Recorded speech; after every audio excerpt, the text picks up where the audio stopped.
భూపాలపల్లి జిల్లాలో అర్ధరాత్రి హైడ్రామా నడిచింది.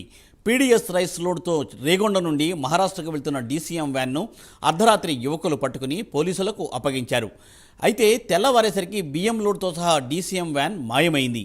సీసీ కెమెరాలు ఆఫ్ చేసి బియ్యం లోడ్ను బయటకు పంపినట్లు అనుమానాలు తలెత్తుతున్నాయి.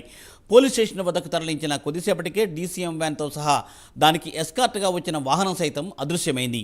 పీడీఎస్ రైస్ వ్యాన్ పట్టించిన యువకులపై భూపాలపల్లి పోలీసులు ప్రతాపం చూపారు. వారి సెల్ ఫోన్లు లాక్కున్నారు. ఉన్నతాధికారులు దీనిపై విచారణ చేస్తున్నారు.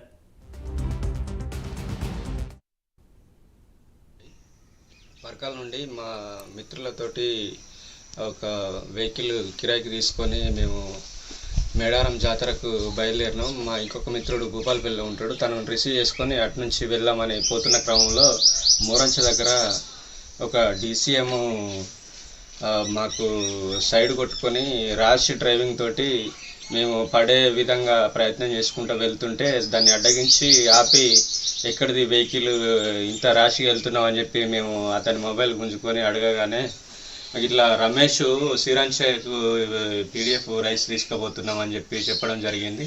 మరి ఇట్లా ఎవరిని చంపుతామనే ఆ ఉద్దేశంతో మేము భూపాలపల్లి చౌరస్తాలో పోలీసు వాళ్ళకు మేము హ్యాండ్ ఓవర్ చేయడం జరిగింది. చేస్తే మీరెవర్రా, మీ దీన్ని ఆపడానికి మీరెవరు, మేము ఉన్నాం కదా, మేము చూసుకుంటామని చెప్పేసి మమ్మల్ని కొట్టి మా దగ్గర ఉన్న మొబైల్స్ గుంజుకోవడం జరిగింది. గుంజుకొని ఆ రాత్రి మమ్మల్ని పంపించి పొద్దున మీరు రండి అని చెప్పేసి ఆ చౌరస్తాలో బండి పోలీసులు ఉన్నారనే ఆ ధైర్యంతో ఆపి వాళ్ళకి హ్యాండ్ ఓవర్ చేయడం జరిగింది. మా యొక్క వెహికల్ను ఆ పీడిఎఫ్ ఉన్న రైస్ డీసీఎంను కూడా స్టేషన్కు తీసుకుపోవడం జరిగింది. తీసుకుపోయిన తర్వాత వాళ్ళు మాట్లాడుకున్న కమిటీ